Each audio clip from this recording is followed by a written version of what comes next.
I had to do a double take, just to make sure this was where I left off, but yes. And now, Winters is the contextually suspicious one. Either Winters is lying and she's the culprit, or she's telling the truth and is still our most likely suspect. Your reasoning doesn't make any sense. When Her Honor asked Winters to double down on her testimony, she didn't hesitate. If she was the true culprit, then why didn't she attempt to explain the incongruity? As long as nothing is blatantly contradictory, it doesn't matter. Your words, Edgeworth. Cute. Do you have an explanation for this, or you just have a vendetta against Winters? Do I have an explanation for this? Vendetta. Let me put this into perspective for you, prosecutor. If you had not deliberately withheld this testimony from the court, we wouldn't be having this problem. If you had actually taken your job seriously and listened to this testimony, maybe you would have seen the glaringly obvious contradiction in it. Use fair you will, and don't think for a second that you weren't complicit in his negligence, Your Honor. Were you not the one who tried to skirt procedure in the name of humanitarianism? Well, I can't help but notice that supposed goodwill is not being extended to my client. Okay. Legally, this should be where I can call for suspension, but... Go off. You are... not wrong here. In pursuit of justice for my client, and indeed the law, the defense demands further testimony. As the deciding factor of this entire case, it's imperative that the witness gives us the full story. Objection! Further testimony is unnecessary. Oh, how silly of me. Why, of course, let's just... Are you kidding? Look me in the eyes and tell me that contradiction from earlier doesn't warrant further testimony. Well, I can't see your eyes, so that's impossible. However, that contradiction doesn't warrant further testimony. That's your counter-argument. No. And that's because the prosecution is prepared to explain that contradiction. Oh? What? It's possible that Graves was able to smuggle the murder weapon into the hospice. Nonsense. The door was locked and Winters kept an eye on him the entire time he was there. You're not the only one who can pull off a turnabout, Mia. Watch and learn. Graves could have snuck the crossbow past Winters by... Wait, what? Why are we deciding this? Oh, shit. Could have disguised the crossbow as something else. Wait, what? Weapon looked innocuous enough, Winters would have looked right over it. That's how Graves smuggled the murder weapon into the hospice. I didn't get a chance to show it, but actually... What is going on here? They actually put 4 choices up. I didn't even get the chance to think about it before he just selected an answer. Went on. That is weird. Winters specifically said Graves wasn't carrying anything with him. And considering the size of the crossbow, she definitely would have seen it. Oh. God, did you just get better? What? The exchange feels oddly backwards. Wait, let me try that again. What is going on here?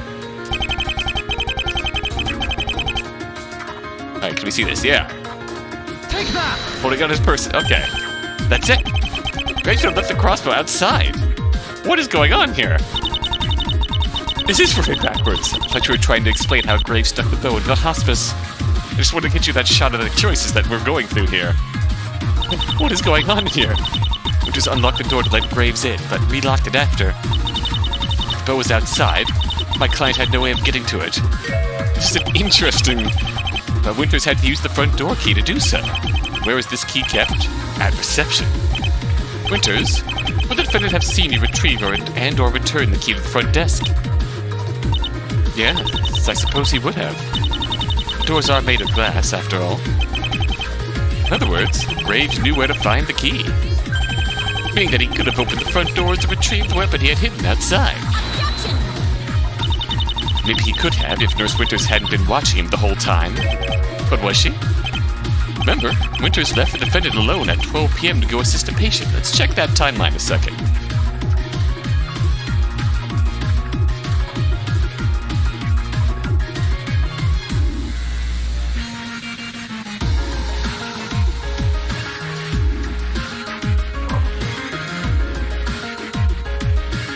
Okay.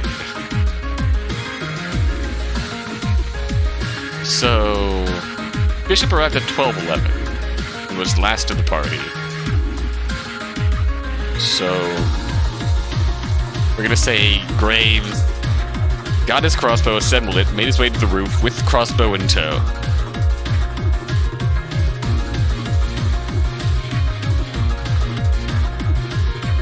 Fucking attacked Montclair.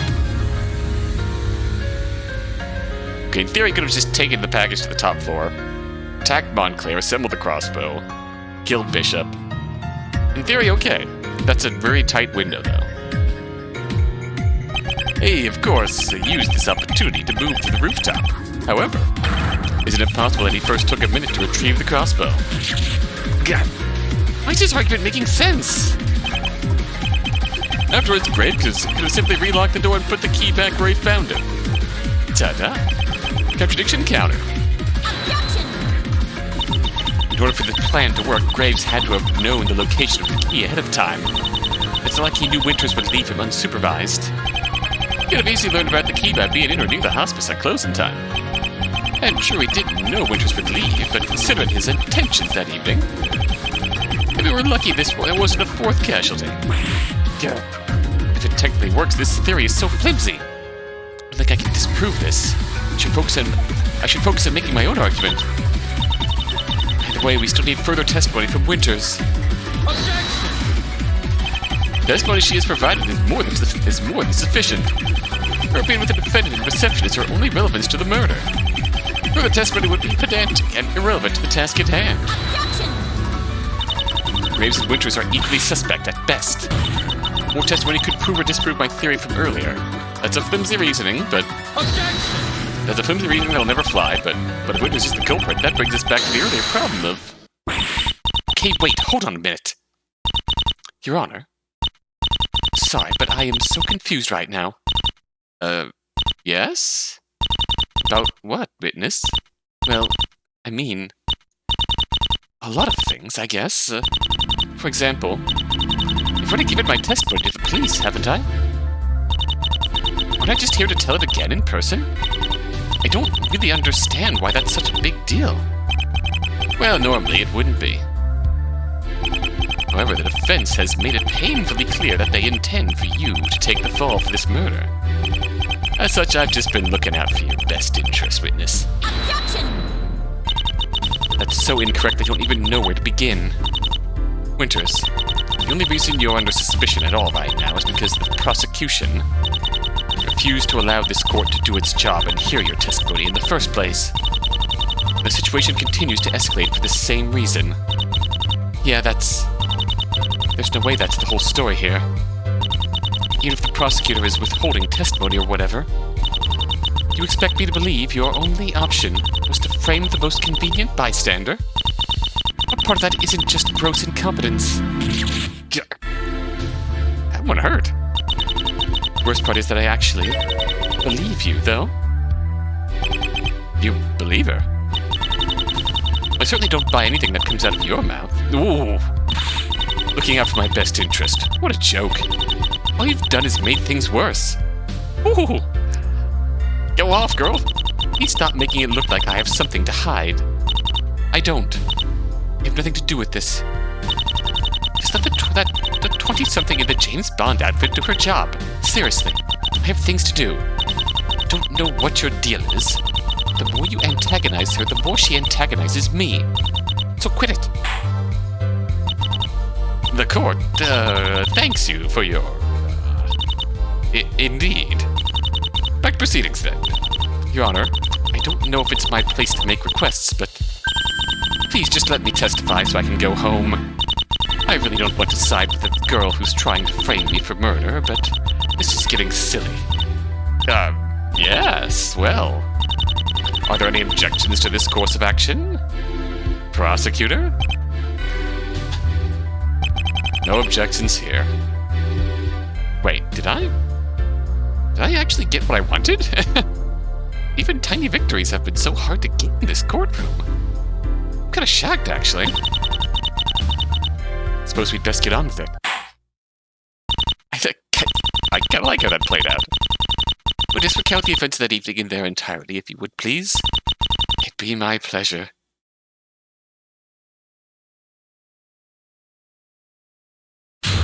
Okay.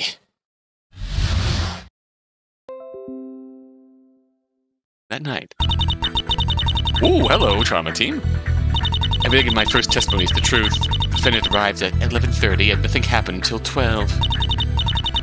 At midnight, I got a notice on my pager that Nathan's thiamine drip had come loose.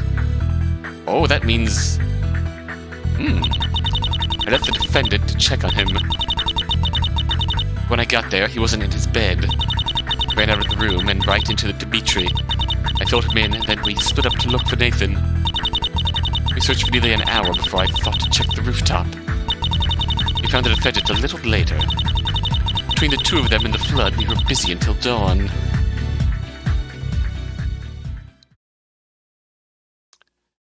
Took long enough. Finally have the whole picture. And I definitely understand where this is coming from. I don't think Winters is the culprit. I definitely understand why we think that. I definitely understand how we got here. I don't think she is the culprit.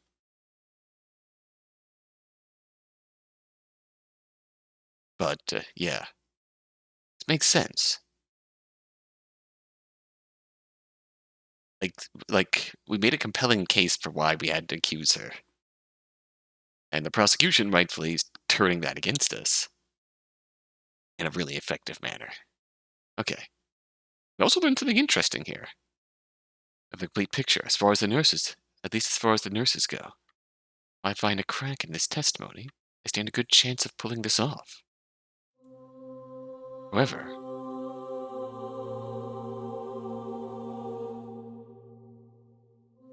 there's also the matter of the photograph I found in her office yesterday. Without a doubt, Winters has a connection to Shields' room and board. The problem is that I can't present that photo. Not yet, at least. It's not in the court record. I'm not supposed to know who this is, after all. On one hand, the photo was just sitting out in the open. She wasn't even trying to hide her connection. It's entirely possible that Winters knows Doc. I mean, she's a picture of her in her office. I think they're related.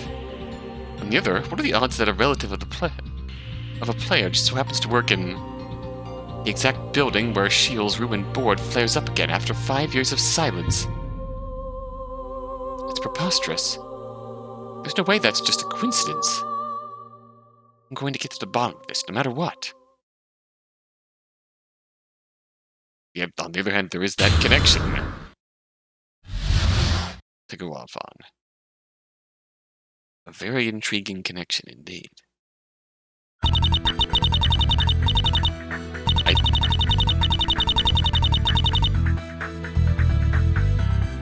I also have to say that I absolutely dig this as cross-examination music. Hold it! Cautiously continue on. And you're certain the defendant didn't have anything with him. That's right.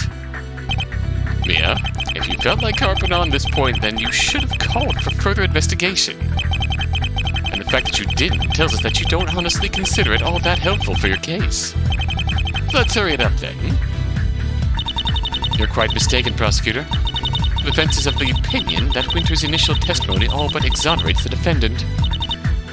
However, you've done such a poor job of justifying and explaining the crime that now I have to take it upon myself to double-check and verify that the presented facts are true. After all, my client would surely not appreciate it if his acquittal failed to stick due to negligence on my part. Destroyed. And believe me, I'd love to have ended the trial right then. I'm not here to defend Graves. I'm here to find the truth. And if finding the truth means doing things the hard way, then so be it. What happened next, witness? Hold it! That was Montclair. Just be clear, you're talking about Nathaniel Montclair, right? Yeah, he's always insisted on us calling him by his first name, Nate. Very clearly, since these faces are entirely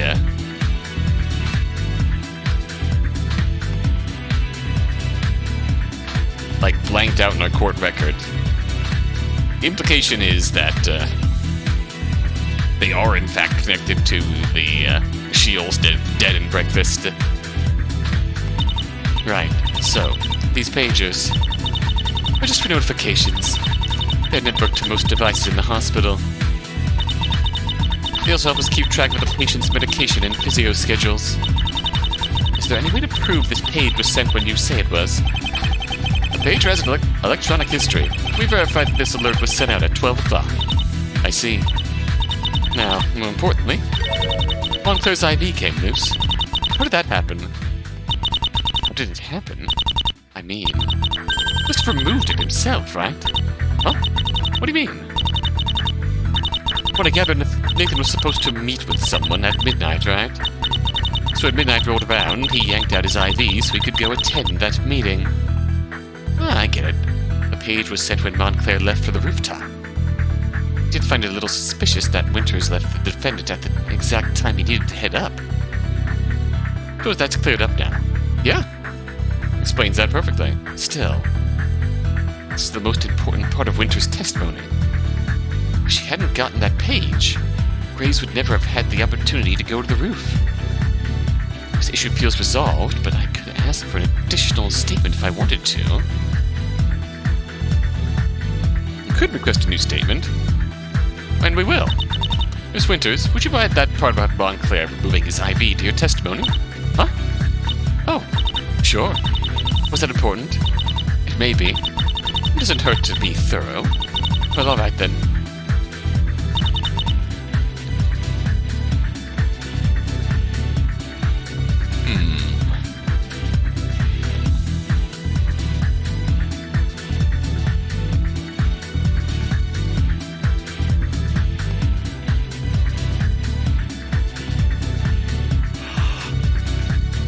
One note here is that the timeline says that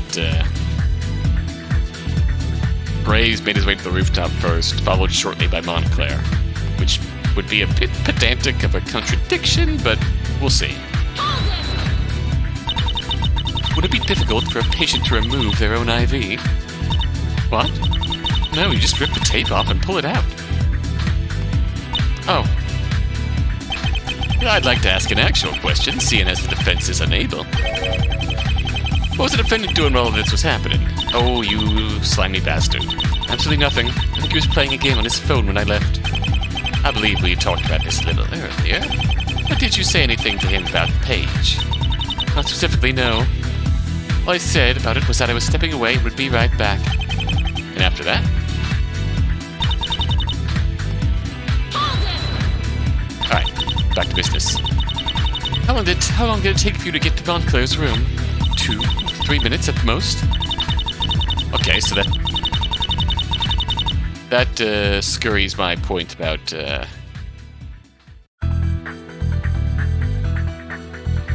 that scuttles my point about a tight time frame to get the crossbow and get to the roof. If she essentially got to the top floor in 3 minutes. When I received the notice, I dropped what I was doing and called the elevator. That does change, however, if the elevator does not go to the roof.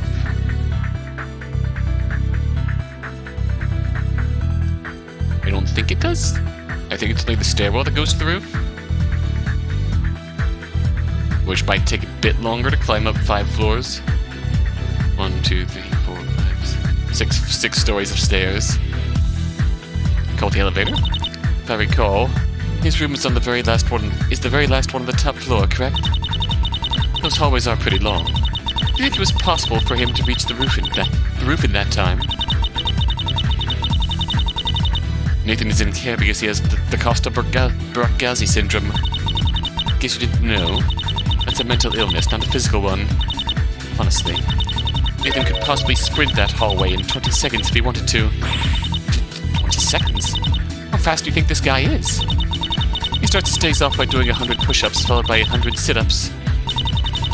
I realize how ridiculous that sounds for a man in his 50s, but that's seriously his routine. A strong body makes a strong mind, he always says. I don't have the heart to tell him otherwise. Ooh. What'd you do after you saw the Montclair was missing, Magnus? That gives a good picture of who in the death game is Montclair is. That's Mr. Green Jacket, Red Hair, Jerkface. Big pecs. Sexy. Why was Nurse Volkov there? Every nurse has a pager. I assume he was there for the same reason I was. And you say the two of you split up. How did you divide the building? I took the top 3 floors, and Dimitri took the bottom 3. How thoroughly did the two of you comb the building? I can't speak for Dimitri, but I checked every room. There really isn't anywhere to hide. Facilities like ours are typically full of nooks and crannies. Must have gone straight to the roof. Where you found him much later. Right.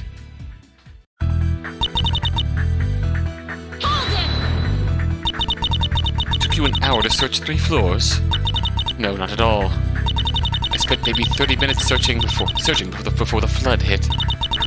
Dimitri and I tried to stop the water from coming in for a little while, but it was pointless. We also brought the cart I was loading earlier upstairs. Oh, and we searched the executive wing together. But not the roof, right? No, not the roof. Actually, does the pedway to the executive wing require an employee keycard? Why bother searching there? Desperation. Nathan is definitely one of our rowdier patients, but to just lose track of him like that. When we didn't find him in the patient wing, we didn't know what to do. So we thought might as well. Desperation is understandable given the situation. It's also why you ended up checking the patient wing roof. Basically. We usually keep the roof locked, so I didn't think to check it immediately. Why was that door unlocked again? Instruction. It was kept unlocked for ease of access. I kept telling those guys to lock up when they're done for the day. I don't imagine they'll get out of the OSHA violation unscathed. So the door to the roof was unlocked largely by happenstance. Coincidence or not, the door was unlocked. This meeting that she'll put together feels less and less thought out the more I dig into it. Actually, while we're on the topic, why did you check the other rooftop? 6 hours later. By that time, things had started to settle down for Dimitri and I. We had found Nathan and administered first aid. We had recovered your client from the flood outside and stabilized him. It was still raining, but the flood had receded and we could go downstairs again. Everything that was right in front of us had been taken care of. Once we had a moment's rest, we started asking, why? That led you to the executive wing rooftop. Yes, it was basically just another long shot, but lo and behold. That all checks out, I think. Please continue, witness. Bit odd, but...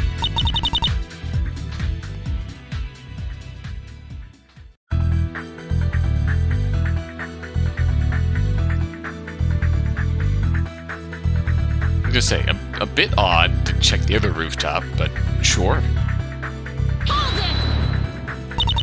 Can you describe how you found the defendant? I'm pretty sure I looked out the window and said, holy shit, there's someone out there. Oh. But how did you manage to retrieve his unconscious body? As I understand it, the door was locked, and the first floor was completely flooded. Ah, well. Dimitri said he was going to swim out to him. Maybe give him the front door key. He swam out into the hurricane? He did say something about having an Olympic-level butterfly stroke. I think he was just trying to reassure me. Either way, that's no small feat. Actually, I'm more curious about the part where you said you gave Nurse Volkov the front door key. There's nothing suspicious there. He came right back. He even returned the key to me. I don't suppose if you know if he locked the door on his way back in, do you? Actually, according to the man himself, the flood knocked one of the doors off its hinges. So he never needed the key in the first place. But that's all beside the point. There was no way anyone could have escaped during the flood. What if they swam like Volkov? And they swam through miles of ice-cold floodwater in the dark. Yeah, okay. It's not very likely anyone left during the flood. So we finally have the full story. You'd think it'd have been easy to get to this point, but no. We have evidence now. It's still inconclusive. Right now, my theory of Winters being the killer is equally as likely as the prosecution's theory. Because all of his evidence is just as inconclusive. You need to find something in this testimony that either discredits his logic or supports mine. There probably isn't anything directly contradictory here either. You should try thinking of her story as being a part of a bigger picture. You consider everything that happened that night and look at how Winter's story fits in.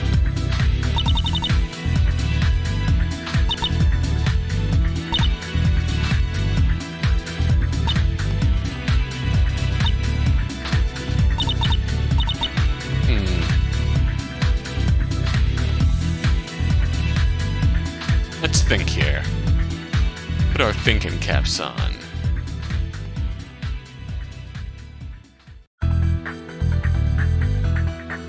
Graves, Montclair.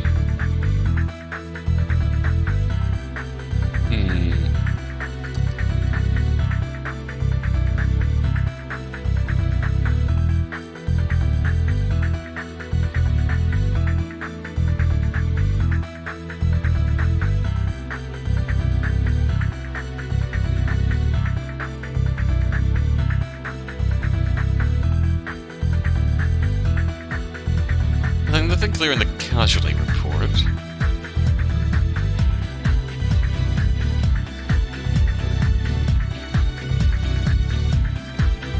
A cosmonaut.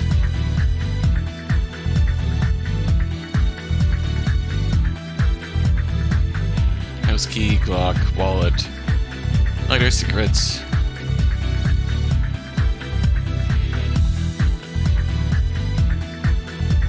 12 to 1 a.m. makes sense.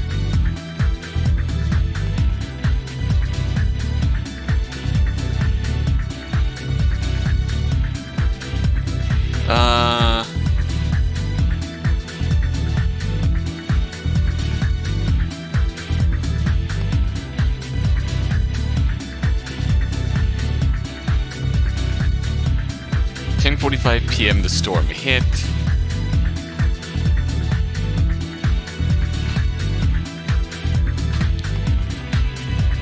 Weird, that maybe the weather report?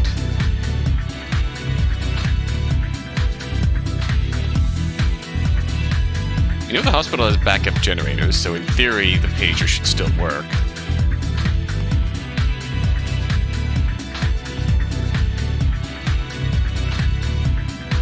I've saved here, so I'm gonna do something. I'm gonna test my pedantic theory. Okay, so clearly something's strange here. According to their timeline, Graves got to the rooftop before Montclair. But if Graves was only able to head to the roof after Montclair had left to do the same, then the opposite is true. Montclair was first on the roof. But does Montclair being first on the scene change anything? We're on the right track. We just need more specific evidence. Cautiously continue on.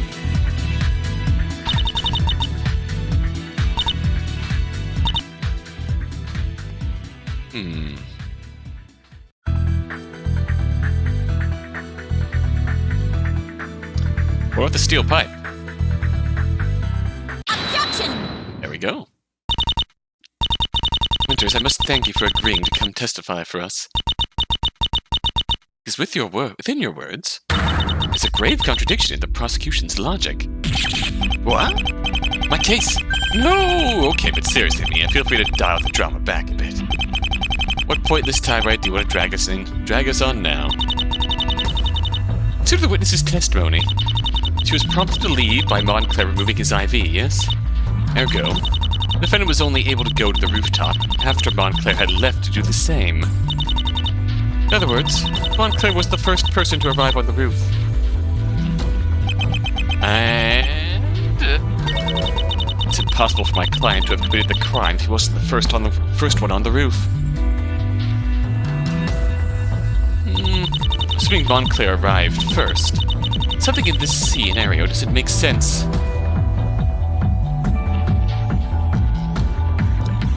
Consider the rooftop layout here.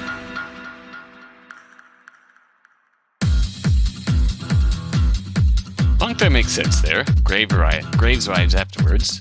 Graves procured the steel pipe on site. Obviously, I'm talking about the steel pipes. Before the corporate could do anything about Bishop, they first need to take care of Montclair. To do that, we know they used the steel pipe. But those pipes are on the far side of the roof. If Montclair got there before the killer, he'd be blocking their path to the weapon. Only that, with the nature of the assault, suggests a sneak attack. Obviously, this could not have occurred if Montclair beat Graves to the roof. Objection! Really? This is what we're doing now? There are 101 explanations for this. Shall I enlighten you? You can certainly try. You didn't think I'd get this far, did you, Edgeworth? Fortunately for you, this is where I take control of the trial. This time I won't fail. Ooh, this time I will find the truth. Oh?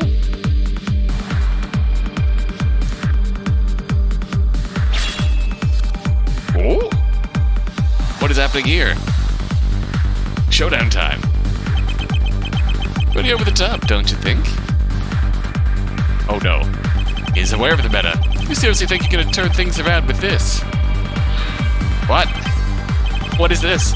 Come on, you can't possibly pull this off. Oh, and just who are you trying to convince, prosecutor? What? Because I think this is going to be end very badly for you.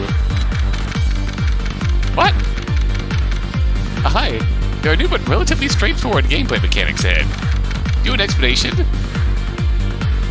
I'm going to save here because there's a choice that says do it in one frame or less. One frame or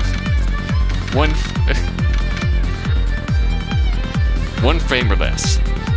Counter all Veggie's theories. 4 answers, 6 seconds, 3 freebies, have fun. Okay, sure, give me the long one.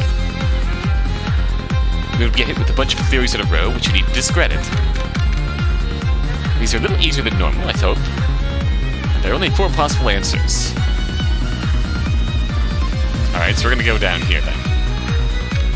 However, after the theory has been posed, you'll get only 6 seconds to counter it. It is a little easier. You get 3 free mistakes before you start losing health points.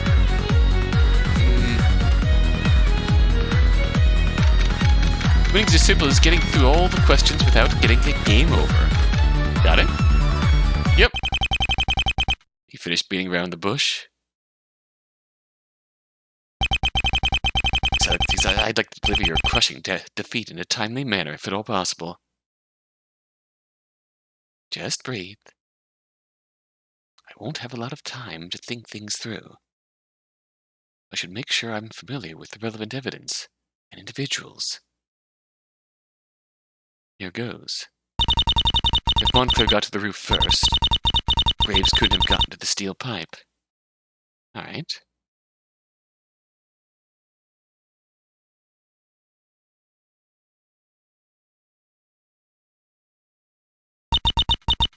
Ball's in your court, Edgeworth. Yeah, I suppose it is. Ready? See, it's impossible for Graves to have gotten the pipe because Montclair was in his way. Obviously, you got this idea from looking at the diagram of the roof. Oh boy.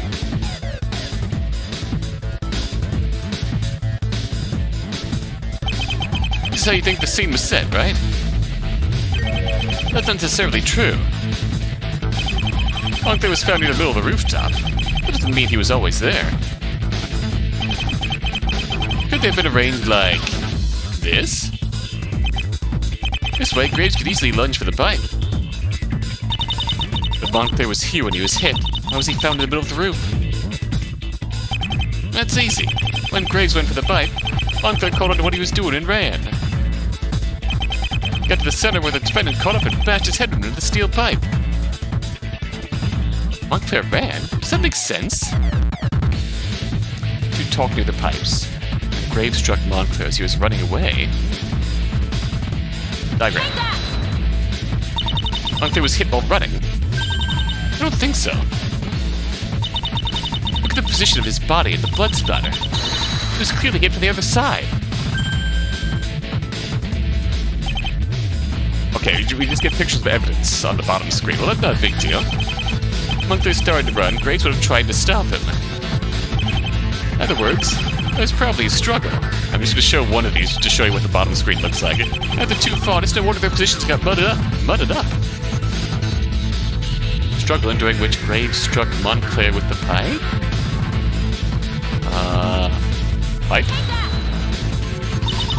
That's just how clunky a weapon this pipe is. There's no way anyone could use this effectively in a fight. I think I got this wrong. Perhaps not. But that's what the bottom screen looks like. It's neat. Maybe he didn't need it right away. What do you mean? Graves didn't have to use the pipe immediately. He first knocked Montclair unconscious using another method. Old-fashioned fisticuffs, maybe. Old Monty was out like a light. Graves would read all the time in the world to bash his brains in. That makes sense. Graves knocked Montclair unconscious before using the pipe. Remember Montclair's physical exam, Edgeworth? Right here at the bottom. No other marks or injuries. That smile, though. Check.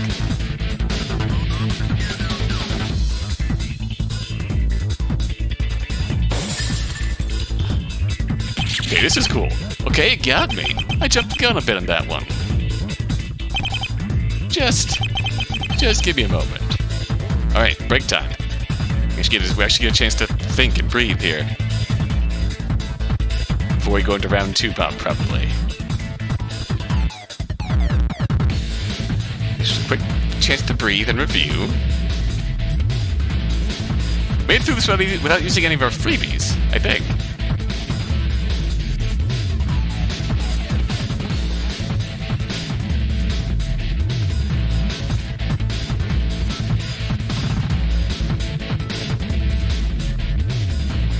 Just reviewing here while I have a chance.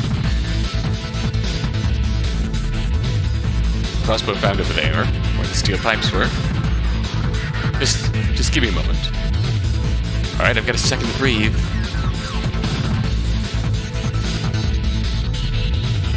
Maybe I should take this opportunity to review the evidence. Good point, Mia. Don't mind if I do. Sorry about that. I should have taken a second to think things through. Now I see a much simpler explanation for all this. Montclair and the defendant know each other, right? Once Montclair recognized Graves, probably let his guard down. Probably started talking. At some point, Graves was able to sucker punch him. They recognized Graves and let his guard down. No problem with that? He didn't know Graves, and Graves stuck at him. It was too dark.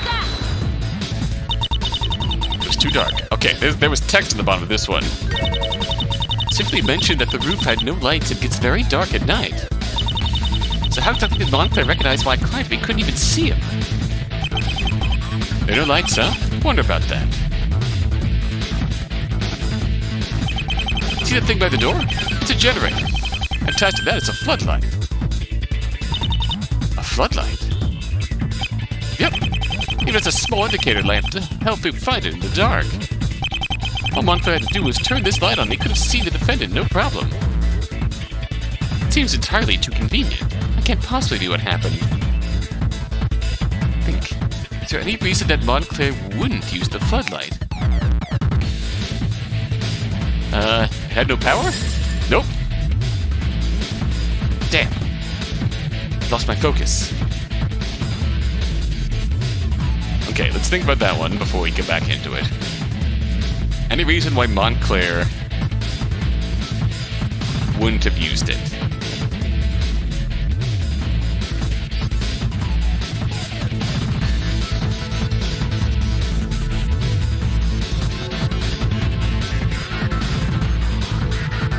This is a generator, so the power outage wouldn't have affected it.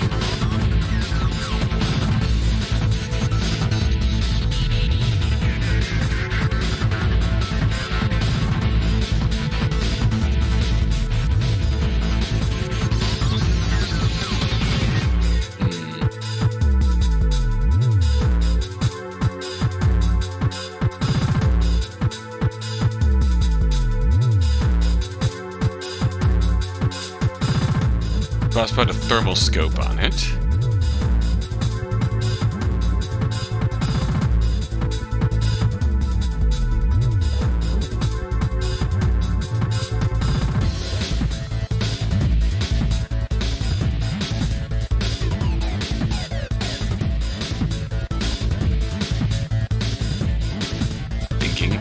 Thinking.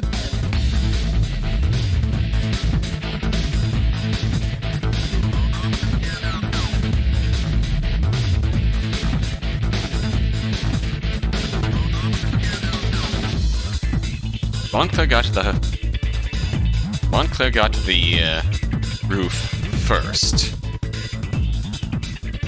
Is there any reason he wouldn't have used the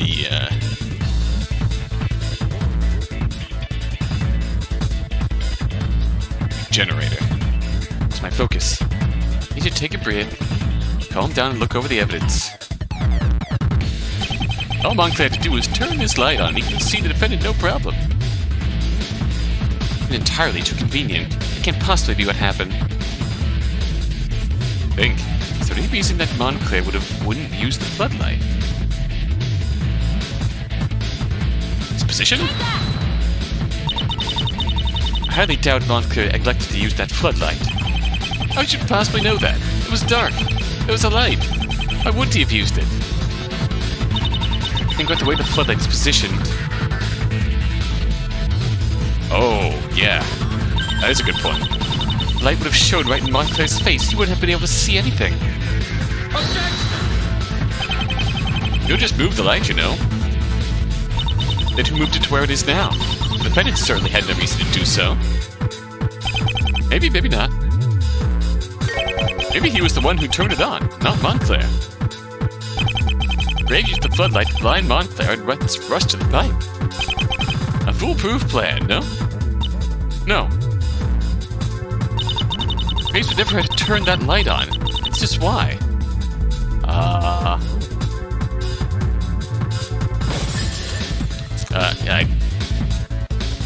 Graves would have turned the light on. Not the weather report.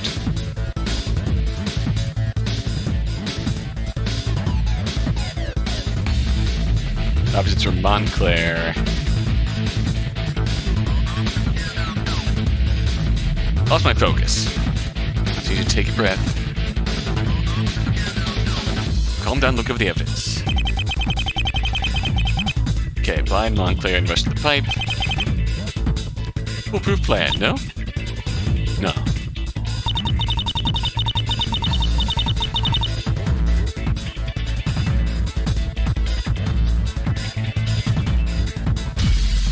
Oops. Damn.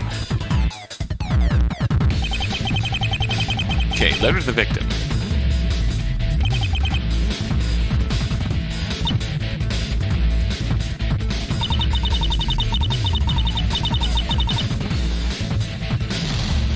Nope, okay, we're out of choices here. We have one choice left. That's letter to the victim.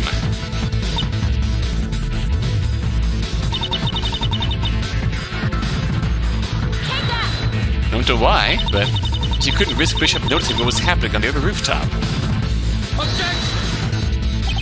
The Bishop wasn't supposed to be at the crime scene until after 12 o'clock.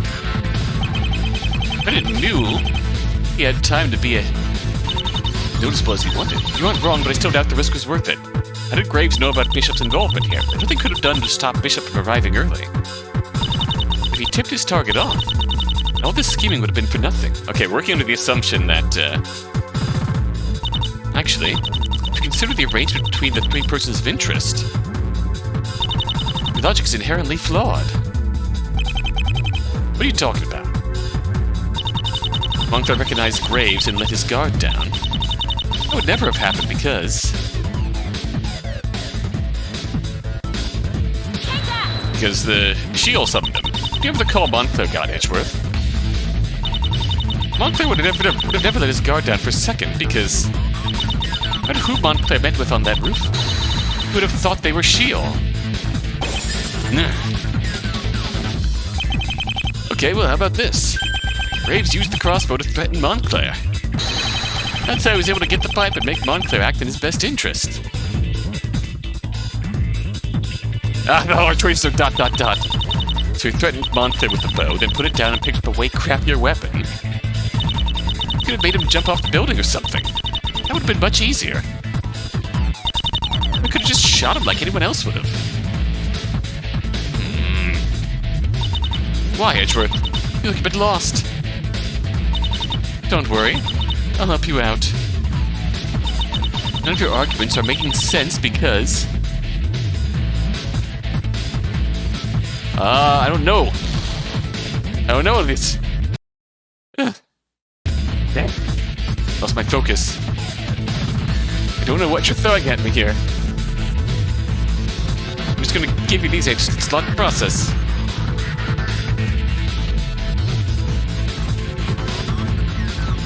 You need to take a breath, calm down, look over the evidence.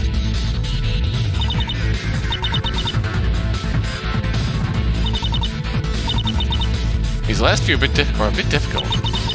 None of your arguments are making sense because... They never met at all. They never met at all, alright. They never met at all, of course. I've been saying this since the beginning. Winters used sedatives to drug both of them. The whole thing was a setup. Or someone used sedatives. You're a stubborn one, eh? I think I've established that my client could not have been the one to attack Nathaniel Montclair. That means our only remaining theory is mine. How about it, Edgeworth? Ready to concede yet? Doubtful, because that's not really convincing. Don't get cocky, this isn't over yet. Look, give credit where it's due. You've given us quite a show so far, Mia. I just know that nothing you've proven here is concrete. I admit things probably didn't play out as smoothly as I would have liked them to. That doesn't mean that it couldn't have still happened. And you still have a long way to go to prove Winter's guilt. Order to kill Bishop, a substantial connection to NX0, actual evidence, etc., etc. So, good job, but I'm not scared yet. Not scared yet, huh? That's alright. Because I'm not finished yet. This entire trial hasn't gone like I thought it would. I think I figured out why that is. A crucial piece of the puzzle has been missing this whole time, and Edgeworth knows it. Honestly speaking, should this piece of evidence be more useful than it has been?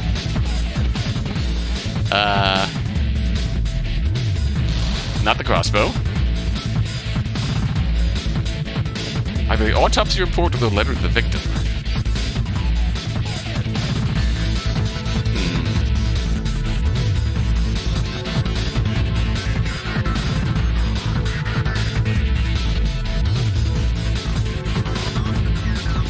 Cosmonaut.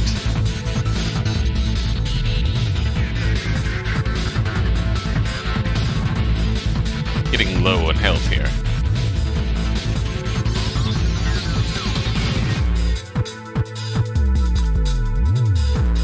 Edgeworth knows it. The crucial piece has been missing this entire time. Autopsy report? Nope, not that. These are all time frames, so I could in theory.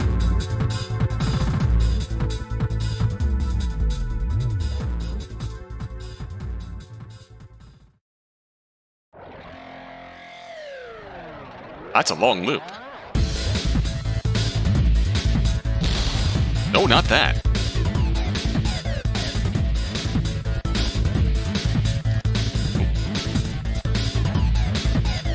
It's Montclair. Are we gonna call Montclair?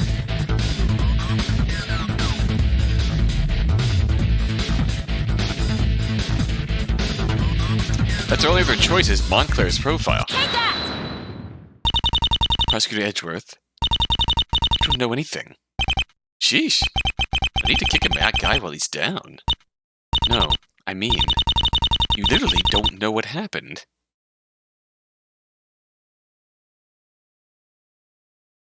You're not wrong. But why? Someone was on that roof and survived. They would know what happened. And yet you don't know. And you haven't even suggested that he be brought in to testify. So I can only conclude that Montclair has no memories from that night. But why would he have no memory? That's strange, isn't it? There is one explanation I can think of, though. That is that Montclair was sedated and didn't know he went to the rooftop at all. Check. Mate.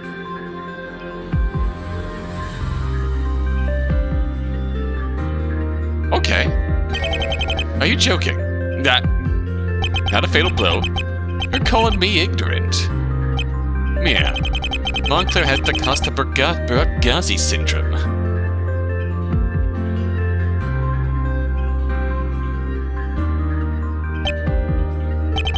You have no idea what that is, do you? You know it was brought on by yes, because he's an alcoholic. I've read the report too. His short-term memory loss, you dumbass. What?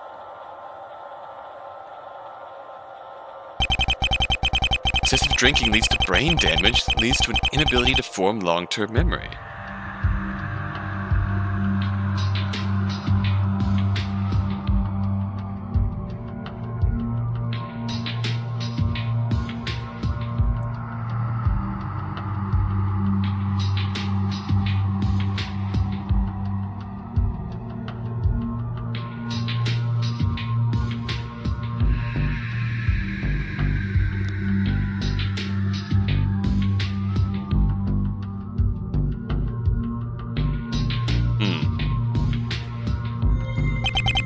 Which is pretty serious concussion.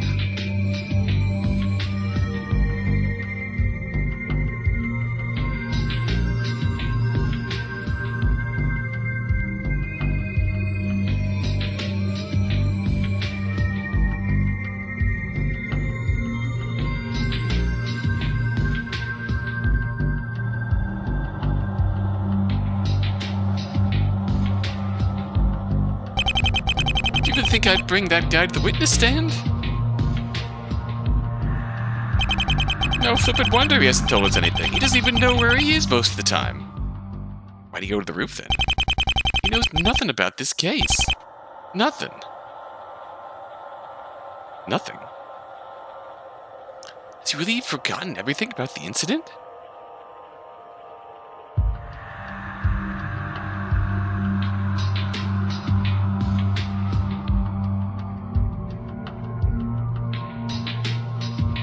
That's... Is this really a dead end? Take that! Shield summons. Nice try, Edgeworth. I'm not buying it. You're not buying... You think I'm lying about this guy's medical condition?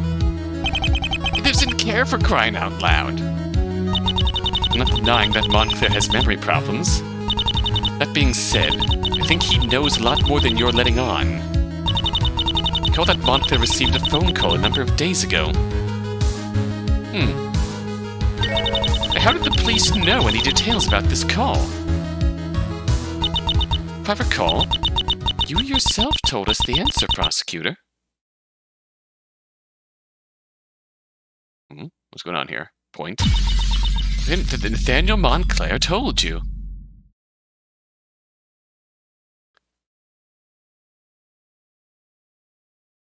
Funky.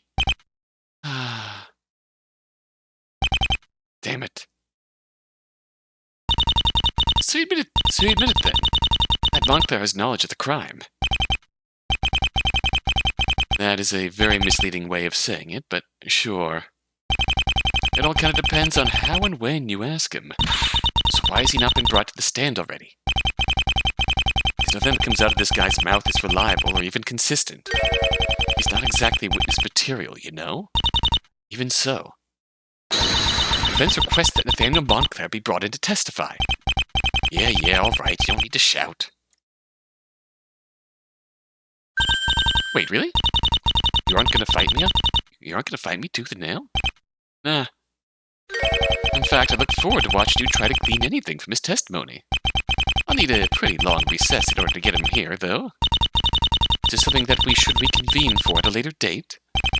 Normally, yeah, but, like, does anyone have plans? Swimming, fishing, shoveling the water off your driveway? I say we just get this over with. I can have him here in 90 minutes tops. Defense has no objections. Very well, then. Witness, do you have any objections to this? What? Oh, we're phasing out again. I didn't give enough importance to this last time when this happened. Is we phased out into a different scene, but the conversation between Mia and Diego continued off screen, so we are not directly in control of Mia. I think, yeah, we're back here. We're back here. And I wonder if, hey there, don't mind me.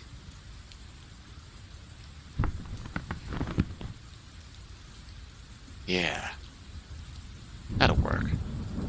Like, we're doing some serious morphogenetic field surfing here. Especially that sequence, you know, for a second there. I thought you had actually pulled one over on me.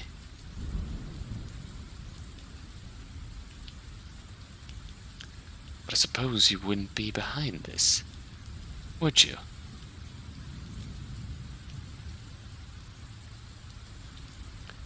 Don't think that I've lost, though. Just the opposite, in fact.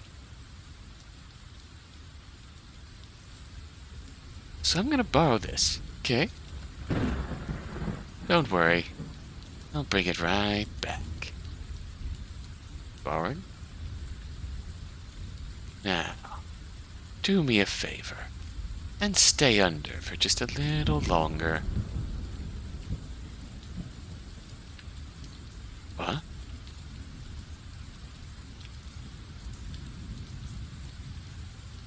What?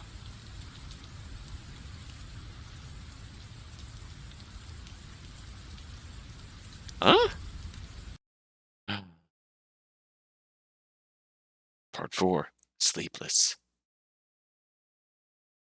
Oh.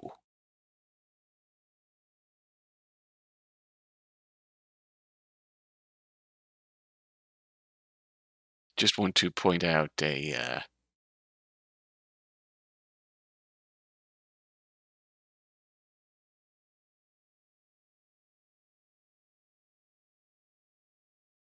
Wait, what? Wait. What? Wait, what? Something sneaky happened here. Something sneaky happened here. This wasn't in our court record before. Bottle of ketamine missing from the hospice's supply of sedatives. When did this happen?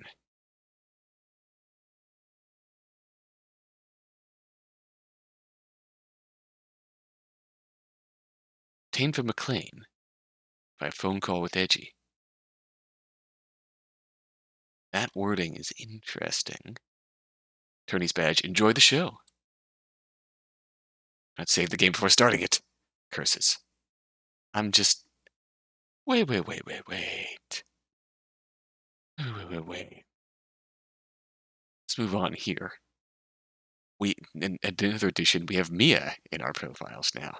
Me? Well, not really. Friend of mine. Interesting. Edgeworth is down here. Prosecutor, that's clearly not all he is.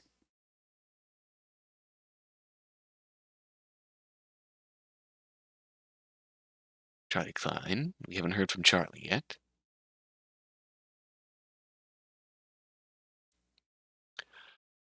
Oh, man. Oh, man. Yeah, that, body surfing. It seems like we are very definitely, like, an outside observer to this trial. We are not directly playing as Mia. we are playing as someone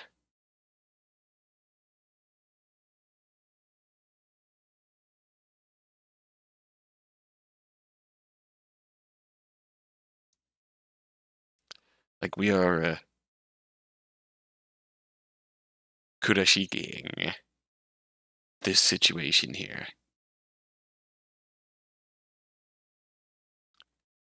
Feels like we are some outside force puppeting slash influencing proceedings somewhat, and like especially evident when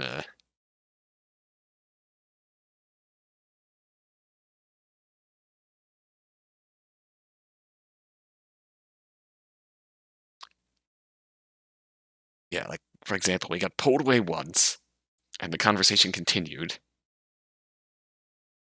Diego left on some sort of mission here.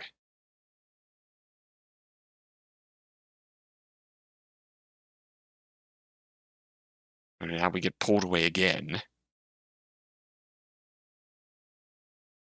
And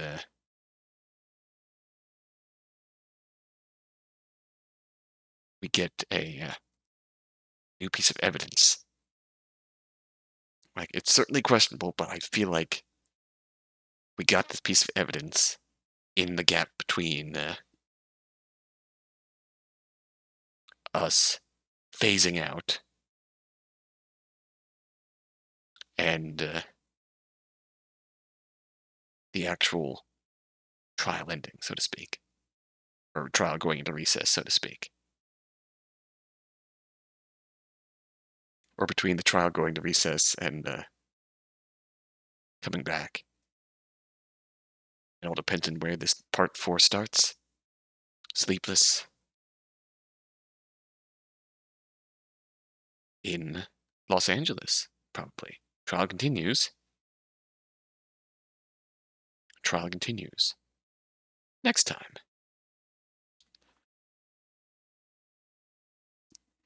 Yeah, I think the evidence of us being some sort of a body surfing external force to this story, and not Mia directly, or maybe Mia directly, and we're some external power here that can get pulled away from this. Is it really felt like we drifted over to Edgeworth and we got to see Edgeworth playing the game. That was a neat touch. Not gonna lie. Like, it was clever watching him work through his issues, trying to answer our questions. I like that. And this sort of a rapid logic battle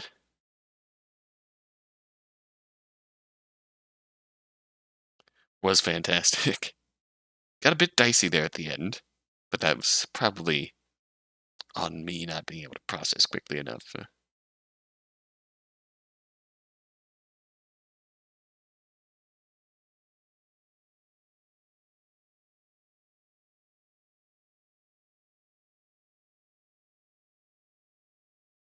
But yeah, it's okay.